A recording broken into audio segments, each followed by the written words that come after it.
हम्म, आज फिर से एक पेपर सॉल्व करते हैं अध्यापक भर्ती परीक्षा के लिए। पहला प्रश्न है। उससे पहले मैं आपको बता दूं कि आप वीडियो को लाइक नहीं कर रहे हैं ना। सभी लोग लाइक जरूर करें और चैनल को सब्सक्राइब कर लें। हम भी आपके लिए थोड़ी मेहनत कर रहे हैं तो उसका थोड़ा हमें मोटिवेट करते रहे। अगला प्रश्न, पहला प्रश्न है, राज्य सचिवालय में सबसे महत्वपूर्ण कौन सा विभाग है? तो राज्य सचिवालय में जो विभाग है उनमें से सबसे महत्वपूर्ण है वो सामान्य प्रशासन विभाग है। ऑप्शन बी हमारा सही जवाब है इसमें, सामान्य प्रशासन विभाग। देखो अगला सवाल, राजस्थान सचिवालय पुनर्गठन समिति 1969 के अध्यक्ष थे। तो ये समिति बनी 1969 में, उसके अध्यक्ष थे मोहन मुखर्जी। राजस्थान सचिवालय पुनर्गठन समिति के अध्यक्ष मोहन मुखर्जी थे। आगे देखो, कितने वर्षों के बाद संभागीय आयुक्त के पद को समाप्त कर पुनर्स्थापित कर दिया गया? तो राजस्थान में ना संभागीय आयुक्त की व्यवस्था एक बार खत्म कर दी, फिर पुनः शुरू की गई 25 वर्षों के बाद। Option C. आपको बता दें कि मोहनलाल सुखाड़िया ने 24 अप्रैल 1962 को संभागीय व्यवस्था खत्म कर दी थी। ठीक है, 24 अप्रैल 1962 को। फिर हरिदेव जोशी सरकार ने 26 जनवरी 1987 को पुनः संभागीय व्यवस्था शुरू की थी। तो ये 25 वर्षों का अंतराल था। आगे चलते, राजस्थान में शासन सचिवालय की स्थापना की गई तो किस साल में हुई शासन सचिवालय की स्थापना? तो इसका सही जवाब है ऑप्शन ए 1949, 1949। आगे चलते हैं, राजस्थान में मुख्यमंत्री कार्यालय की स्थापना की गई तो मुख्यमंत्री कार्यालय की स्थापना हुई 1951 में। 1951 में। राज्य के मुख्य सचिव को अवशिष्ट वसीयतदार कहा जाता है, जिसका अर्थ है, देखो ये भी अपने आप में प्रश्न है, अवशिष्ट वसीयतदार किसको कहा जाता है? मुख्य सचिव को। अब क्यों कहा जाता है इसमें देखो, इसका सही जवाब होगा डी, वे ऐसे सभी कार्य करता है जो विशिष्ट रूप से किसी सचिव को आवंटित नहीं किए जाते, इसलिए इसको कहते हैं अवशिष्ट वसीयतदार। आगे देखो, राजस्थान में अब तक कुल कितनी महिला मुख्य सचिव के पद पर रह चुकी है? तो दो रह चुकी है। ठीक है, एक तो अभी उषा शर्मा है और उससे पहले कुशल सिंह रही है। ठीक है, तो ये दो महिलाएं मुख्य सचिव बन चुकी है। अगला प्रश्न, राजस्थान में सबसे लंबा कार्यकाल कौन से मुख्य सचिव का रहा? तो इसका सही जवाब है VBL Mathur. VBL Mathur, option C. ये जो के राधाकृष्णन है ना, ए में जो लिखा है, ये पहले मुख्य सचिव थे, फर्स्ट। ठीक है, और लंबा कार्यकाल वीबीएल माथुर। आगे देखो, प्रश्न 9, राजस्थान की पहली महिला मुख्य सचिव कौन है? तो पहली महिला मुख्य सचिव हमने जैसे चर्चा की है, कुशल सिंह। कुशल सिंह। ठीक है, अभी जो वर्तमान में है वो उषा शर्मा है। आगे देखते हैं, प्रश्न 10, मुख्य सचिव के कार्यों के संबंध में सही कथनों को छांटिए। क्या कथन दिए मैं? पहला, वे मुख्यमंत्री का प्रमुख सलाहकार होता है, ये सही है। मुख्यमंत्री का जो प्रमुख सलाहकार होता है वो मुख्य सचिव होता है। वे राज्य लोक सेवाओं का प्रमुख भी होता है, ठीक है, ये भी सही है। राज्य जो लोक सेवाएं हैं जैसे आरएस है हमारे यहाँ, उसका प्रमुख भी कौन होता है? वो मुख्य सचिव होता है। वे राज्य के राज्यपाल का भी सलाहकार होता है? नहीं, राज्य के राज्यपाल का सलाहकार अलग से नियुक्त होता है, मुख्य सचिव नहीं होते हैं। तो ये तो हो गया गलत, तो हमारा सही जवाब है सी 1 व 2 सही है। आगे देखो, 11, मुख्यमंत्री लघु उद्योग प्रोत्साहन योजना कब लागू की गई? ये योजना है मुख्यमंत्री लघु उद्योग प्रोत्साहन योजना। इसकी शुरुआत हुई दिसंबर 2019। कब? दिसंबर 2019। ए। आगे देखते, सूक्ष्म लघु उद्योग एवं मध्यम उद्योग योजना, जिसको शॉर्ट में कहते हैं एमएसएमई, की शुरुआत कब हुई? इसकी शुरुआत हुई 2015। एमएसएमई 2015, ऑप्शन ए सही है। आगे देखो, प्रदेश में एमएसएमई इकाइयों की सरल स्थापना एवं विकास के लिए राजस्थान सूक्ष्म लघु एवं मध्यम उद्यम अधिनियम कब लागू किया गया? 2015 में हमने स्थापित कर दी, तो फिर 2019 में हमने अधिनियम बनाया इस पर। ठीक है, तो ऑप्शन सी सही जवाब है, 2019। राजस्थान निवेश प्रोत्साहन योजना रिप्स 2022 कब तक प्रभावी रहेगी? अभी एक हमने नई प्रोत्साहन योजना लाया है रिप्स 2022, तो ये जो प्रभावी रहेगी वो 2027 तक रहेगी। Option B 2027। आगे देखते हैं क्वेश्चन नंबर 15 क्या कह रहा है? एमएसएमई अधिनियम के लिए ऑनलाइन पोर्टल राज उद्योग मित्र .rajasthan.gov.in की शुरुआत कब की गई? तो ये जो है ना, इस पोर्टल की शुरुआत हुई है 12 जून 2019, यानी ऑप्शन ए 12 जून 2019। अब देखते हैं अगला प्रश्न। राजस्थान की रियासतों के एकीकरण का अवरोही क्रम है। अवरोही क्रम यानी घटते क्रम में लिखना है। अब देखो राजस्थान की रियासतें कब मिली? सबसे पहले बात करते हैं करौली की।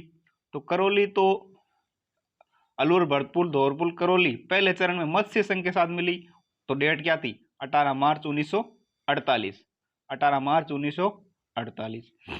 इसके बाद में बात करें उदयपुर की, तो उदयपुर मिला था तीसरे चरण में 18 अप्रैल 1948 को। ठीक है, ये 18 अप्रैल 1948 को। उसके बाद बीकानेर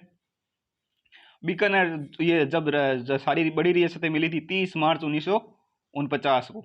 ठीक है, और अजमेर सबसे अंत में मिला 1956 में। ठीक है, तो अवरोही क्रम में लिखना है, यानी सबसे बाद में जो मिला वो पहले लिखना है। सबसे बाद में तो मिला अजमेर, यानी 4, फिर 3, फिर 2, 1, ऑप्शन सी। ठीक है, आगे चलते हैं। राजस्थान के एकीकरण के समय मत्स्य संघ की आय कितनी थी? मत्स्य संघ जो कि पहले चरण में बना था, उसकी जो आय थी वो 184 लाख रुपए थी, तो ऑप्शन डी। आगे चलते हैं। पी सत्यनारायण राव समिति के संदर्भ में कौन सा कथन सत्य नहीं है? तो पी सत्यनारायण समिति है ना, वो एकीकरण के बाद में बनी कि किस शहर को कौन सा विभाग दिया जाए। तो देखो सबसे पहले क्या दिया हुआ है, इस समिति ने जयपुर को राजस्थान की राजधानी बनाने की सिफारिश की थी, सही है। इस समिति ने लोक सेवा आयोग का मुख्यालय अजमेर रखे जाने की सिफारिश की थी, ये भी सही है। इस समिति ने कृषि विभाग का मुख्यालय उदयपुर रखे जाने की सिफारिश की थी, ये गलत है। कृषि विभाग का मुख्यालय भरतपुर रखे जाने की सिफारिश की थी। तो फिर उदयपुर में क्या रखा गया? उदयपुर में रखा गया खनन विभाग। कौन सा विभाग? खनन विभाग। ठीक है, तो हमारा उत्तर तो रह जाएगा सी। आगे देखो डी में क्या है, इस समिति ने हाईकोर्ट जोधपुर रखे जाने की सिफारिश की थी, ये सही है।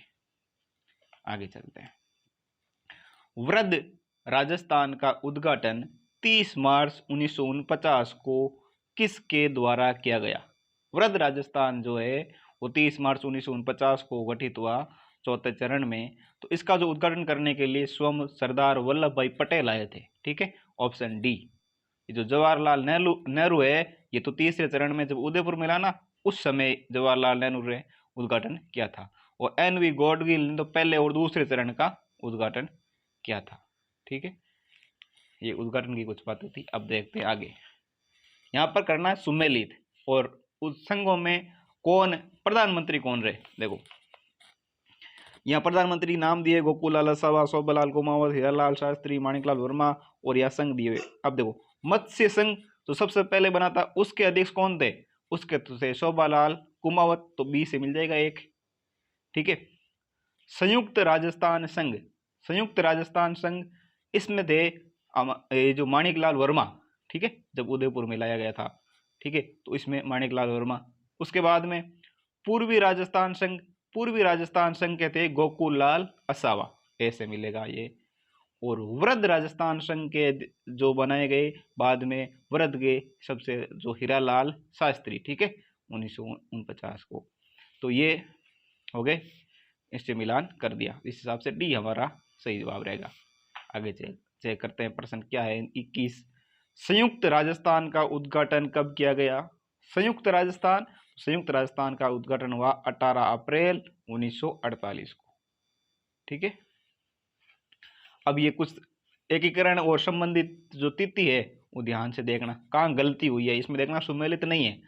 प्रथम चरण में क्या लिखा है, 18 मार्च 1949, क्या ये सही है? नहीं है, 1949 नहीं था, 1948 था, तो यही गलती है, माइनर मिस्टेक होती है, ध्यान से देखना, 1948 होगा, यहाँ 49 गलत लिखा हुआ है, तो हमारा उत्तर तो रहेगा ए। बी में क्या लिखा है, द्वितीय चरण 25 मार्च 1948, ये सही है, 25 मार्च 1948 को। तृतीय चरण 18 अप्रैल 1948 को, ये भी सही है, तो 1948 में 2 संघ बने। चतुर्थ चरण था वो 30 मार्च 1949 का था, यहाँ हीरालाल शास्त्री बने थे प्रधानमंत्री। आगे चलते 23 नंबर पे, किसकी सिफारिशों के आधार पर आबू एवं देलवाड़ा तहसील को राजस्थान में मिलाया गया? आबू और देलवाड़ा को राजस्थान में मिलाया गया था, बाद में मिलाया गया था, तो इसका जो संबंध है वो फजल अली, कौन थे, कौन सी समिति की सिफारिश हुई थी, फजल अली। आगे चलते हैं, अजमेर मेरवाड़ा का राजस्थान में विलय कब हुआ? हमने पहले चर्चा कर ली, सबसे अंत में अजमेर मेरवाड़ा मिलाया गया और वो डेट थी 1 नवंबर 1956, और 1 नवंबर को हम राजस्थान स्थापना दिवस मनाते हैं। आगे चलते हैं प्रश्न 26 पर, राजस्थान के एकीकरण में कुल कितना समय लगा? तो राजस्थान का एकीकरण हमने शुरू करते 1 नवंबर 1956 को पूरा हुआ है, तब तक 8 वर्ष हो गए थे और 7 माह और 14 दिन लगे थे। ठीक है, और 7 चरण हुए थे, इसमें ध्यान रखना, 8 वर्ष 7 माह 14 दिन और 7 चरण में हमने पूरा किया। आगे चलते हैं, किस शासक के काल में किशनगढ़ चित्रशैली अपनी चरम सीमा पर थी? तो किशनगढ़ चित्रशैली जहाँ बड़ी फेमस है ना, तो यहाँ का राजा था नागरीदास, है ना, उसका काल को जो है शैली है वो चरम शीर्ष पर थी। ठीक है, तो ये हो गया नागरीदास, जहाँ की बड़ी ठनी चित्रकला प्रसिद्ध है, बड़ी ठनी। आगे देखते, रामनाथ, तुलसीदास व लाडली दास, ये 3 दास है ना, किस चित्र शैली से संबंधित है? तो ये है अभी जिसकी हमने चर्चा की, किशनगढ़ की। ठीक है, आगे चलते हैं, अब किशनगढ़ के बारे में, और किशनगढ़ चित्र शैली के विषय में कौन सा कथन असत्य है? देखो, अब देखा किशनगढ़ में क्या दिया हुआ है, मानव आकृतियां अपेक्षाकृत लंबी एवं पतली होती हैं, ये सही है। विषय वस्तु मुख्यतः कृष्ण लीला है, किशनगढ़ में मुख्यतः जो विषय वस्तु है कृष्ण लीला, ये भी सही है। लंबी कमल पंखुड़ी सी आंखें, ये भी सही है। ठीक है, रुकनुद्दीन इस शैली का प्रमुख चित्रकार था, नहीं, रुकनुद्दीन था बीकानेर का, यहाँ का नहीं था, तो ये गलत हो गया, यही हमारा सही जवाब रहेगा, रुकनुद्दीन बीकानेर का था। आगे चलते हैं 29 नंबर पे, किस चित्र शैली में वल्लभ संप्रदाय के संतों का चित्रांकन विशेष रूप से हुआ है? तो वल्लभ संप्रदाय का जो चित्रांकन विशेष रूप से हुआ है वो नाथ द्वारा शैली में हुआ है, ऑप्शन बी, नाथ द्वारा। जयपुर राज्य के उस कारखाने का नाम बताइए जहां कलाकार चित्र और लघु चित्र बनाते थे? तो जयपुर में तो था सूरत खाना, सूरत खाना जयपुर में, डी ऑप्शन सही है। आगे चलते हैं, पिछवाई चित्रांकन की मुख्य विषय कहाँ का था? तो पिछवाई चित्रांकन का मुख्य विषय है श्री कृष्ण लीला, श्री कृष्ण लीला पिछवाई, ऑप्शन डी। 32, निम्नलिखित में से कौन सी विशेषता जयपुर चित्र शैली की नहीं है? तो देखो, पौत्य चित्रण है, आदमकद चित्रण भी है, लघु चित्रण भी है, लेकिन शैल चित्रण ये विशेषता जयपुर की नहीं है। चलते हैं 33 पर। 33 क्या कह रहा है कि राजस्थान में सर्वप्रथम आला गिलापत्ती का प्रारंभ कहाँ हुआ? तो राजस्थान में आला गिलापत्ती का प्रारंभ आमेर में हुआ, आमेर, ऑप्शन ए। आगे चलते, स्थानीय शैली है, देखो यहाँ शैलियां दी हुई है, बीकानेर शैली, जैसलमेर शैली, जोधपुर शैली। स्थानीय शैली का मतलब है ऐसी शैली जिस पर किसी दूसरी शैली का प्रभाव नहीं पड़ा, और ऐसी कौन सी है? Jaisalmer, option B. किन विद्वानों ने चोर पंचासी का शैली का उद्गम मेवाड़ में माना है? तो ये विद्वान है डगलस बेरेट और Basil Gay, option A, option A. आगे चलते हैं 37 नंबर प्रश्न, इनमें से किसने राम रासों की रचना की? तो राम रासों की रचना की थी माधवदास ददवाड़िया। Madhavdas Dadwadiya, option B. अगला प्रश्न, राधा नामक कृति किसके द्वारा रचित है? तो ये लिखी है सत्य प्रकाश जोशी ने। राधा, ये उनकी रचना है सत्य प्रकाश जोशी की। पृथ्वीराज विजय के लेखक कौन है? तो ये तो है जयानक भट्ट। जयानक भट्ट। आगे चलते, फिर रचनाओं से आपको असंगत को पहचानना है। साहित्यिक रचना और साहित्यकार दिया हुआ है बादली, और रचनाकार दिया हुआ है चंद्र प्रकाश देवल। नहीं, चंद्र प्रकाश देवल की बादली नहीं है, यह है चंद्र सिंह बिरकाली की। चंद्र सिंह बिरकाली की है बादली। आगे तो पहले उत्तर से हो गया।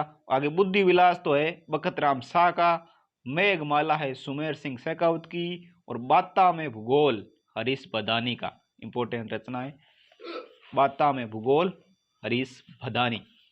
आगे देखते हैं, निम्नलिखित में से कौन से ग्रंथों की रचना सूर्यमल मिश्रण द्वारा की गई? तो सूर्यमल मिश्रण की रचना वंश भास्कर है, धातु रूपावली है, बलवंत विलास है, सती रासो भी है। सभी ऑप्शन किस में आ रहे हैं? डी में। 1 2 3 4। आगे चलेंगे 41 क्या कह रहा है कि हमीर मद मर्दन नामक साहित्य कृति के लेखक कौन है? तो हमीर मद मर्दन लिखा जयसिंह सूरी ने। तो ऑप्शन सी। 42 वीर विनोद के रचयिता कवि राजा श्यामल दास का जन्म राजस्थान के किस जिले में हुआ? तो श्यामल दास जी का जन्म हुआ था भीलवाड़ा जिले में। Option B. आगे देखते, रणथंभौर के चौहान शासकों की जानकारी किस ग्रंथ से प्राप्त होती है? तो रणथंभौर के लिए हमीर महाकाव्य। हमीर महाकाव्य, ठीक है। आगे देखते हैं, फिर रचनाओं से सुमेलित कौन सा नहीं है वो देखना है। बिसल देव रासो नरपति नाले, सही है ये तो। और वेली कृष्ण रुक्मणी, ठीक है, तो ये पृथ्वीराज राठौड़ की है, ये भी सही है। आगे देखो, राव जेठ सिरोसंद शिवदास गार्डन, नहीं, ये लिखा है बिट्टू सुजा ने, तो ये गलत हो गई रचना, ये सी आ जाएगा इसमें। खुमान रासो दलपत विजय, ये सही है। आगे देखते हैं 45 नंबर प्रश्न, निम्नलिखित में से कौन सा एक उपन्यास रांगे राघव द्वारा लिखित नहीं है? रांगे राघव, इनके देखो, मुर्दों का टिल्ला इन्हीं का है, ठीक है। कब तक पुकारूं, ये भी इनकी रचना है। सीधा साधा रास्ता, ये भी इनका है। मिट्टी का कलंक, ये है ना, ये रचना है यागवेंद्र शर्मा की। यागवेंद्र शर्मा की, तो ऑप्शन डी हमारा सही जवाब रहेगा। आगे चलते हैं, राजस्थान विद्युत निगम उत्पादन और कोल इंडिया लिमिटेड द्वारा राजस्थान में 2000 मेगावाट का सोलर पार्क बनाया जाएगा कहां पर? तो ये बन रहा है पुगल बीकानेर में। पुगल बीकानेर, ऑप्शन सी। आगे देखते हैं 47 नंबर, कौन सा मिलान असत्य है? देखो, राजस्थान के 40वें मुख्य न्यायाधीश पंकज मित्तल बने, ये सही है, ध्यान रखना, मुख्य न्यायाधीश पंकज मित्तल और 40वें। 20 सूत्री कार्यक्रम का अध्यक्ष राज्यपाल, नहीं, ये अध्यक्ष होते हैं मुख्यमंत्री, तो ये गलत हो गया और यही हमें चूज करना है। 20 सूत्री कार्यक्रम के अभी उपाध्यक्ष कौन है? डॉक्टर चंद्रभान, ये सही है, इनको ध्यान रखना। और राजस्थान पुलिस के जो नए महानिदेशक बनाए गए उमेश मिश्रा जी, उमेश मिश्रा, ये भी ध्यान रखना। आगे देखते हैं 48 नंबर, 36वें राष्ट्रीय खेलों से संबंधित कौन सा कथन असत्य है? देखो, 36वें राष्ट्रीय खेल हुए अभी, आयोजन की डेट बता रहे हैं 29 सितंबर से 12 अक्टूबर 2022, ये सही है। मेजबान गुजरात में हुए थे ये खेल, ये भी सही है।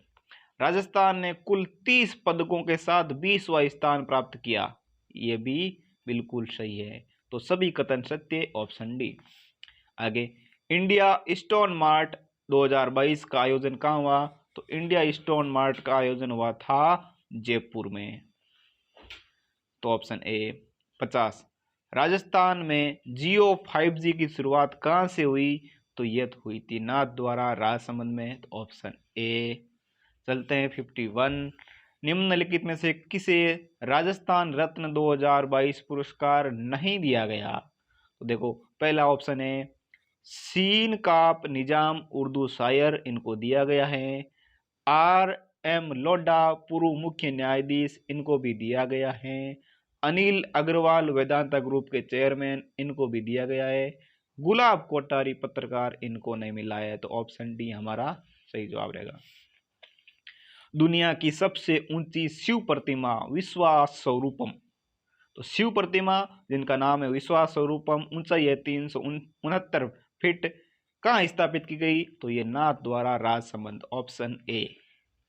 आगे देखना, हिंदी में रचित कृति पचरंग चोला पहर सखीरी के रचनाकार कौन है जिनको 32वां बिहारी पुरस्कार दिया गया? तो ये है माधव हाड़ा। इंपॉर्टेंट क्वेश्चन है, ध्यान रखना, आएगा परीक्षा में किसी न किसी शिफ्ट में। इन्वेस्ट राजस्थान समिट 2022 का आयोजन कहाँ किया गया? तो इन्वेस्ट राजस्थान समिट ये जयपुर में हुआ है, ऑप्शन सी। चलते हैं 55। 11 अक्टूबर 2022 वरिष्ठ नागरिक तीर्थ यात्रा योजना के दूसरे चरण में भगत की कोठी जोधपुर से कहाँ के लिए रवाना हुई? तो ये ट्रेन चली है और जिसका ये जगन्नाथपुरी के लिए, जोधपुर से जगन्नाथपुरी। आगे देखते हैं 56 नंबर प्रश्न। एनईपी यानी कि नेशनल एजुकेशन पॉलिसी 2020 के अनुसार राजस्थान शिक्षा विभाग द्वारा बनाए प्रगति प्रतिवेदन निम्न में से कौन सा है? तो ये है समग्र प्रगति प्रतिवेदन, ऑप्शन डी। आगे एनईपी 2020 के तहत कक्षा 5 तक शिक्षा का माध्यम होना चाहिए, तो इसका माध्यम होना चाहिए मातृभाषा या स्थानीय भाषा, ऑप्शन बी। आगे देखना, एनईपी 2020 के तहत जहां सामाजिक आर्थिक रूप से पिछड़े बालक अधिक हैं उस विद्यालय में छात्र शिक्षक अनुपात होना चाहिए, तो उसमें होना चाहिए 25:1, और वैसे 30:1 है, लेकिन जब पिछड़े बालक ज्यादा हैं तो वहाँ 25:1, तो हमारा ऑप्शन सी सही रहेगा। आगे देखते हैं, एनईपी 2020 यानी राष्ट्रीय शिक्षा नीति 2020 के तहत प्रीपेटरी स्टेज आयु वर्ग क्या है? तो प्रीपेटरी है ना, वो है 8 से 11 वर्ष, ठीक है। इसमें स्तर बताए गए थे, सबसे पहला था फाउंडेशन स्टेज, ठीक है, उसमें 2 था, एक तो आंगनवाड़ी 3 से 6 और फिर 6 से 8 नर्सरी, ठीक है, और उसके बाद में है ना मिडल और फिर आएगा सेकेंडरी, ये स्टेज बनाए थे। आगे चलते हैं, एनईपी 2020 को मंत्रिमंडल ने मंजूरी कब दी? तो ये 29 जुलाई 2020, इस डेट को याद रखना हमें, 29 जुलाई 2020। एनईपी 2020 के 5 स्तंभ में से कौन सा नहीं है? तो एनईपी इसमें जो है ना 5 स्तंभ थे, एक्सेस, इक्वलिटी, क्वालिटी, इसके अलावा एक था अफोर्डेबिलिटी और अकाउंटेबिलिटी, ये क्वांटिटी नहीं था, तो ऑप्शन सी हमारा जवाब रहेगा सही, ठीक है। ये 500 स्तंभ एक बार देखना और याद रखना इनको। भारत के संविधान के किस अनुच्छेद के तहत 6 से 14 वर्ष के बच्चों के लिए निःशुल्क एवं अनिवार्य शिक्षा का प्रावधान किया गया है? तो यह है अनुच्छेद 21A, ऑप्शन सी। आगे देखना, आरटी एक्ट 2009 के तहत पहली कक्षा से 5वीं कक्षा तक 60 बच्चों तक के प्रवेश पर अध्यापकों की संख्या कितनी होगी? तो प्राइमरी स्कूल है और 60 बच्चों तक 2 टीचर होने चाहिए, तो ऑप्शन ए। आरटी एक्ट 2009 की धारा 13 के तहत माता पिता का बालक को अनुवीक्षण प्रक्रिया के अधीन रखने के द्वितीय उल्लंघन पर दंडनीय जुर्माना राशि है, यानी दोबारा अगर उल्लंघन करते हैं तो उनको कितना जुर्माना देना होगा? तो ऑप्शन बी 50,000, पहले बार में 25 है, दूसरा में 50, तो ऑप्शन बी सही है। आगे देखना, आरटी एक्ट 2009 की किस धारा में समुचित सरकार के कर्तव्य हैं?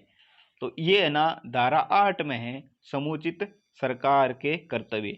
जो धारा 6 है ना, इसमें विद्यालय दूरी की बात की गई है, ठीक है, और धारा 9 में ना स्थानीय प्राधिकारी के जो कर्तव्य दिए हुए हैं धारा 9 में, और धारा 10 में कहा गया है माता पिता का कर्तव्य होगा कि अपने बच्चों को शिक्षा दिलवाए। आगे देखो, सूची 1 को सूची 2 के साथ सम्मिलित कीजिए और निम्न दिए गए कूटों का सही उत्तर का चयन कीजिए। यहाँ प्रजामंडल है और निर्माण का वर्ष दिया हुआ है। देखो, डूंगरपुर प्रजामंडल की स्थापना कब हुई? तो डूंगरपुर की हुई 1944 में। ठीक है, 1944 में डूंगरपुर की। उसके अलावा जयपुर की 1931 में। ठीक है, जयपुर की 1931 में। और बीकानेर की हुई थी 1936 में।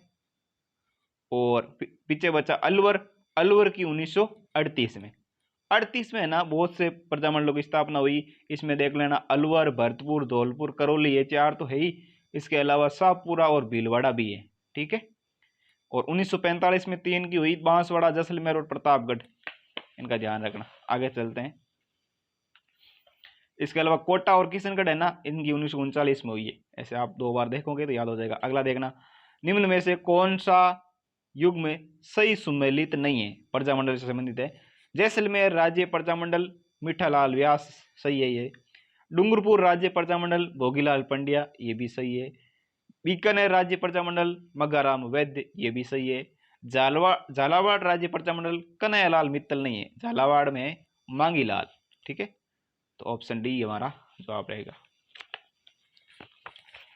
68। निम्नलिखित में से कौन सा युग में सही सुमेलित नहीं है? फिर प्रजामंडल और संस्थापक है। सिरोही के गोकुल भाई भट्ट, सही है। करौली के त्रिलोक चंद माथुर, सही है। जैसलमेर के मीठालाल व्यास, ये भी ठीक है। अलवर के जुगल किशोर चतुर्वेदी नहीं है, हरिनारायण शर्मा, ये अलवर के प्रजामंडल के संस्थापक थे। आगे चलते, मेवाड़ प्रजामंडल का अस्थायी कार्यालय कहाँ स्थापित किया गया था? तो मेवाड़ प्रजामंडल का अस्थायी कार्यालय वहां से जब प्रतिबंधित हो गया तो अजमेर में किया गया स्थापित। आगे देखना, राजस्थान के निम्नलिखित प्रजामंडलों पर विचार कीजिए और स्थापना के अनुसार सही कालांक को नाम बताना हमें। तो देखो, किशनगढ़ की हमने बात की, किशनगढ़ और कोटा दोनों की 1939 में, तो ठीक है, ये 1939 लिख देते हैं। यहाँ बांसवाड़ा की हुई 1945 में। ठीक है, बांसवाड़ा की 1945 में। और जयपुर की 1936-37 में। तो उस हिसाब से सबसे पहले किसकी हुई? सबसे पहले तो हुई है जयपुर की, फिर हुई किशनगढ़ की, और फिर हुई बांसवाड़ा की। तो 3, 1, 2 ऑप्शन बी। आगे देखो, निम्नलिखित में से किस कथन को सीखने के लक्षण के रूप में नहीं मापा जा सकता? देखो, पहला लिखा हुआ है, सीखना कुछ ऐसी चीजें हैं जो अनुभवों के परिणाम स्वरूप घटित होता है, सही है। व्यवहार का अध्ययन सीखना है, ये गलत हो गया। ठीक है, आगे है ये अनअधिगम भी सीखने का हिस्सा है, ये सही है। सीखना एक प्रक्रिया है जो व्यवहार में परिवर्तन करती है, ये भी सही है। तो इसमें भी जवाब रहेगा हमारा। निम्नलिखित में से कौन सा अधिगम प्रक्रिया का सही तार्किक क्रम है? तो अधिगम प्रक्रिया में तो सही तार्किक क्रम होता है, सबसे पहले आवश्यकता, फिर तत्परता, फिर बाधा, फिर परिवर्तन। ऑप्शन बी, आवश्यकता, तत्परता, बाधा और फिर परिवर्तन, ये क्रम होता है। एक बहुचयनात्मक प्रश्नावली में से सही विकल्प का चुनाव करना अधिगम का कौन सा प्रकार है? यानी कि बहुत में से एक को चुन रहे हैं तो बहुविभेदन अधिगम हो गया। ठीक है, भेद करना, ऑप्शन बी। आगे देखो, शिक्षार्थियों में बहुत विभिन्नताएं होती हैं, इनमें से किसके कितने लिए शिक्षक को संवेदनशील होना आवश्यक है? देखना, संज्ञानात्मक क्षमताओं और सीखने के स्तरों के आधारित भिन्नताएं, ये भी होती हैं। भाषा, जाति, लिंग, धर्म, समुदाय विविधता पर आधारित विभिन्नताएं भी होती है। तो दोनों सही, 1 और 2 दोनों, ऑप्शन डी। विशेष आवश्यकता वाले बच्चों को शामिल करना, अब क्या है, एक अवास्तविक लक्ष्य। अवास्तविक कैसे है भाई? सभी बच्चों को एक साथ पढ़ाना चाहिए, ठीक है। और इसके अलावा विद्यालयों पर भार बढ़ा देगा, यह भी गलत है। शिक्षण के प्रति दृष्टिकोण, विषय वस्तु और धारणा परिवर्तन की अपेक्षा रखता है, ये सही ऑप्शन रहेगा, ऑप्शन सी। आगे चलते हैं, उपचारात्मक शिक्षण किस प्रकार के बालकों के लिए प्रयोग किया जाता है? तो उपचारात्मक शिक्षण तो होता है धीमे सीखने वाले बच्चों के लिए, तो ऑप्शन बी। मानसिक रूप से पिछड़े बालकों के लिए निम्न में से कौन सी व्यू रचना कार्य करेगी? तो मानसिक रूप से जो पिछड़े बालक है उनके कार्यों को मूर्त रूप से समझाना चाहिए, तो ऑप्शन ए सही रहेगा। ठीक है, आगे देखते हैं, पिछड़े बालक के बारे में सही है। पिछड़े बालक की मानसिक आयु और शैक्षिक आयु समकक्षियों से कम होती है, तो सही है, तभी वो पिछड़ गए। मानसिक आयु और जो है शैक्षिक आयु दोनों ही समकक्षियों से कम होती है। और बुद्धि लब्धि 80 से 90 होती है, यह भी सही है। तो उपरोक्त दोनों सही है, सी ऑप्शन हमारा करेक्ट रहेगा। आगे चलते हैं, जनजातियों के बारे में कुछ बातें देखते हैं। ग्रासिया जनजाति के बारे में असंगत कथन छांटिए। राजस्थान में मीणा और भील के बाद ग्रासिया तीसरी बड़ी जनजाति है, ध्यान रखना। मीणा और भील के बाद तीसरी जनजाति ग्रासिया है, ऐसे ध्यान रखना। के खे के बाद में गया था तो ग्रासिया 3 नंबर की है, ऐसे ध्यान रखना।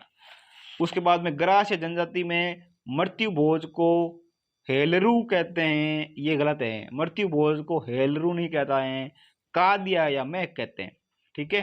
तो ऑप्शन बी हमारा जवाब रहेगा। आगे देखना, मोरबंदिया, पैरावना, ताड़ना, विवाह का संबंध ग्रासिया से है, ये सही है। मोरबंदिया, पैरावना, ताड़ना ये ग्रासिया से संबंधित है। हारी बावरी कृषि का संबंध ग्रासिया जनजाति से, ये भी सही है। ग्रासिया जनजाति से हारी बावरी कृषि का संबंध है। आगे देखते हैं डामोर जनजाति के बारे में, फिर से असत्य कथन देखना है।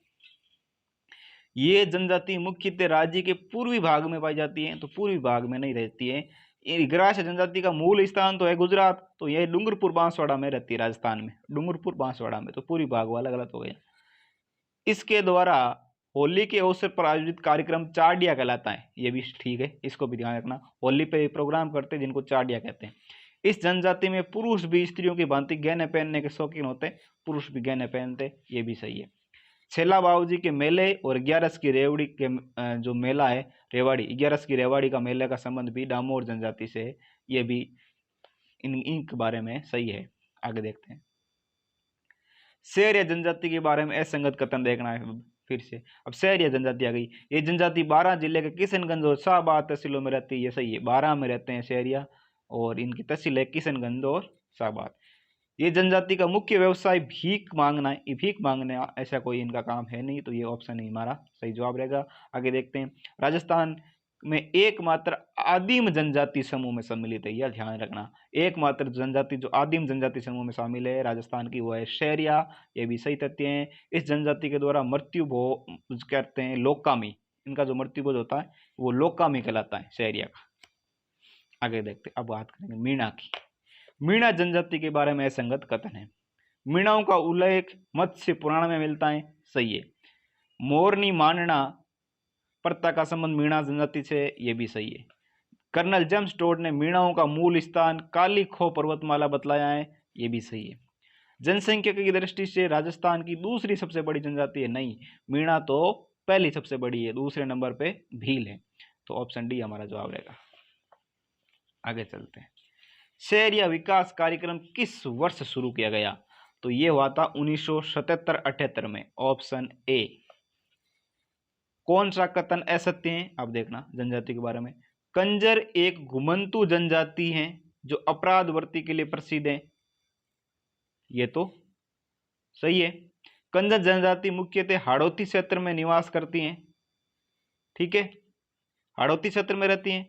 और सांसी जनजाति मुख्यतः जयपुर में निवास करती है, ये गलत हो गया। सांसी जनजाति कहाँ रहती है? भरतपुर में, ठीक है। और सांसी जनजाति की उपजातियां बीजा व माला हैं, ये भी सही है। तो हमारा जवाब क्या रहा सांसी जनजाति के बारे में? ये जो है ना, ये भरतपुर में, तो सी सही रहा। और ये जो कंजर है ना, कंजर के बारे में एक तथ्य और ध्यान रखना, ये मृतक के मुंह में शराब डालते हैं और घर के दरवाजे नहीं रखते हैं, और हाकम राजा का प्याला पी करके झूठ नहीं बोलते। ये कंजरों के बारे में बातें। अब चलते हैं अगले प्रश्न पे, भील जनजाति के बारे में असंगत कथन कौन सा है? भीलों के घर को कू अथवा टापरा कहते हैं, ये तो सही बात है, घर को कू या टापरा कहते हैं। भीलों का मुख्य भोजन मक्का है, ये भी सही है, मक्का इनका मुख्य भोजन है। भील जनजाति के लोगों द्वारा पहने जाने वाली तंग धोती कच्छाबू कहलाती है, नहीं, ये गलत हो गया। तंग धोती को तो कहते हैं ढेपाड़ा, क्या कहते हैं? तंग धोती को ढेपाड़ा। और कच्छाबू जो होता है वो महिलाओं का घाघरा होता है, ठीक है, तो फिर उल्टा लिख दिया, तो ऑप्शन सी हमारा जवाब रहेगा। तलाक प्रथा को छेड़ा फाड़ना कहा जाता है, ये भी सही है।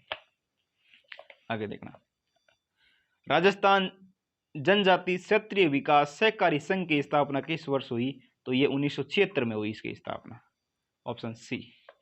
अब फिर सम्मिलित करना है, सूचियां दी है दो, यहाँ तो राजस्थान की जनजाति है और वो क्षेत्र कौन सा है। देखो सबसे पहले दिया हमारा सहरिया, सहरिया की हमने बात की है 12 में रहती है, तो ये 4 नंबर से मिला दो इसको। आगे देखो कथोड़ी, कथोड़ी तो रहती है डूंगरपुर बांसवाड़ा में, तो ये बांसवाड़ा ऑप्शन में है तो 5 से मिला दो। ठीक है, गरासिया तो आबू रोड में रहती है तो 2 से मिल जाएगा।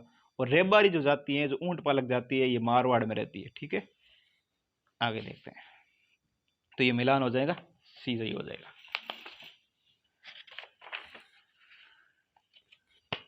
निम्न में से कौन सा युग्म सम्मिलित नहीं है जनजाति और उनके मुखिया से। सहरिया के मुखिया को क्या कहते हैं, कोतवाल, ये सही है, सहरिया कोतवाल। गरासिया सहलोत, गरासिया सहलोत। कथोड़ी नायक, ये भी सही है। डामोर फलानी होता, डामोर के मुखिया को मुखी कहते हैं, डामोर के मुखिया को मुखी कहते हैं, तो ऑप्शन डी हमारा जवाब रह जाएगा। आगे चलते हैं, अर्जुन पुरस्कार प्राप्त करने वाले प्रथम राजस्थानी खिलाड़ी कौन है। अर्जुन पुरस्कार प्राप्त करने वाले प्रथम राजस्थानी खिलाड़ी है करणी सिंह। ठीक है, ऑप्शन बी। आगे देखना, असंगत को छांटना है। अरुंधति चौधरी, ये बॉक्सिंग से संबंधित है, सही है, बॉक्सिंग खिलाड़ी है अरुंधति चौधरी। गौरव संघवी, ये तैराकी से संबंधित है, ये भी सही है। सरिता मोर घुड़सवार, ये नहीं है, सरिता मोर है ना, ये कुश्ती से संबंधित है। ठीक है, और संदीप चौधरी जेवलिन थ्रो से, तो हमारा जवाब सी सही रहा। आगे देखना, टोक्यो ओलंपिक 2020 में राजस्थान के कितने खिलाड़ियों ने भाग लिया। तो राजस्थान के 4 खिलाड़ी थे जिन्होंने इसमें भाग लिया था, तो हमारा ऑप्शन सही तो रह जाएगा डी। अब इसमें कौन कौन जो लोग थे भाग लेने वाले, एक तो थी अपूर्वी चंदेला, ठीक है, जो कि निशानाबाज हैं। ठीक है, उसके अलावा अर्जुन जाट जो कि नौकायन से संबंधित है, और भावना और राजसमंद की, और दिव्यांश, ठीक है, पवार। आगे देखते हैं, अवनी लेखरा के बारे में असंगत कथन चुने। अवनी लेखरा, देखो जयपुर की प्रसिद्ध निशानेबाज खिलाड़ी है, ये सही है। ठीक है, टोक्यो पैरा ओलंपिक 2020 में 2 पदक, एक स्वर्ण और एक कांस्य पदक जीता, ये भी सही है, दोनों तथ्य याद रखना हमें। अवनी लेखरा को राजस्थान राज्य निर्वाचन आयोग की ब्रांड एम्बेसडर बनाया गया, ये गलत लिख दिया है। निर्वाचन आयोग के जो ब्रांड एम्बेसडर राजस्थान में वो देवेंद्र जाजड़िया है। कौन है, देवेंद्र जाजड़िया। और जो ये अवनी लेखरा है ना, ये अवनी लेखरा है बेटी बचाओ बेटी पढ़ाओ अभियान की ब्रांड एम्बेसडर। ये दोनों तथ्य ध्यान रखना, निर्वाचन आयोग के देवेंद्र जाजड़िया और बेटी बचाओ बेटी पढ़ाओ के अवनी लेखरा। वर्ष 2021 का मेजर ध्यानचंद खेल रत्न पुरस्कार भी इन्हें दिया गया है, किससे, अवनी लेखरा। आगे देखना, असंगत चुनना है, खिलाड़ियों से संबंधित है। कृष्णा नागर को लिखा है टेबल टेनिस, नहीं, कृष्णा नागर है ना, ये बैडमिंटन की खिलाड़ी है और जयपुर की है, ध्यान रखना। रजत चौहान तीरंदाजी से संबंधित है, ये भी जयपुर से है। ठीक है, और देवेंद्र जाजड़िया ये है ना, ये भाला फेंक से संबंधित है, ये चूरू के है देवेंद्र जाजड़िया। ठीक है, और ओम प्रकाश मिठारवाल निशानेबाज है, ये सीकर से संबंधित है। ठीक है, ये खिलाड़ियों के बारे में और थी। अब देखो एक और प्रश्न खिलाड़ियों से, असंगत को चुनना है, फिर से देखना है गलत कौन सा है। कचनार चौधरी शॉर्ट पुट यानी गोला फेंक से संबंधित है, ये सही है। सुंदर सिंह गुर्जर ये भाला फेंक से संबंधित है। लिम्बाराम तीरंदाजी से। प्रिया पूनिया तैराकी नहीं है, प्रिया पूनिया क्रिकेट के खिलाड़ी है, तो ये डी हो गया यार, ऑप्शन हो गया गलत। आगे देखते हैं, असंगत चुनना है। विवान कपूर निशानेबाज है, सही है, विवान कपूर निशानेबाजी से संबंधित है। अभिनव शर्मा बैडमिंटन से संबंधित है, ये भी सही है। श्याम सुंदर है वो तीरंदाजी से संबंधित है, ये भी सही है। रवि बिश्नोई फुटबॉल नहीं, ये क्रिकेट के खिलाड़ी है, तो ऑप्शन डी सही जवाब है। अब चलते हैं अगले प्रश्न पे, निम्न में से कौन सा एक इनपुट डिवाइस नहीं है। इनपुट डिवाइस, ऑप्टिकल स्कैनर ये तो इनपुट है, कीबोर्ड ये भी इनपुट है, माउस पैड ये इनपुट नहीं है, माउस पैड इनपुट नहीं है, तो ऑप्शन सी रहेगा। और टच पैड भी इनपुट है।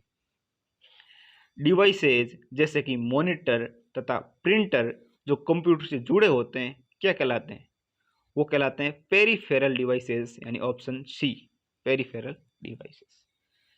कंप्यूटर मॉनिटर को खाली जगह के रूप में भी जाना जाता है, इसको कहते हैं VDU, ऑप्शन ए। आगे देखना, पेट्रोल पंप पर तेल मापने के लिए प्रयुक्त कंप्यूटर होता है? तो ये कंप्यूटर होता है एनालॉग कंप्यूटर। Analogue computer. निम्नलिखित में से कौन सा एक पॉइंटिंग डिवाइस का उदाहरण नहीं है? तो पॉइंटिंग डिवाइस जॉयस्टिक होती है, ट्रैक बॉल होता है, लाइट पेन भी होता है, लेकिन माइक्रोफोन है ना, ये पॉइंटिंग डिवाइस नहीं है। तो ऑप्शन डी। तो ये हमारे कुछ प्रश्न थे। वीडियो को लाइक, शेयर और सब्सक्राइब जरूर करें। Thank you.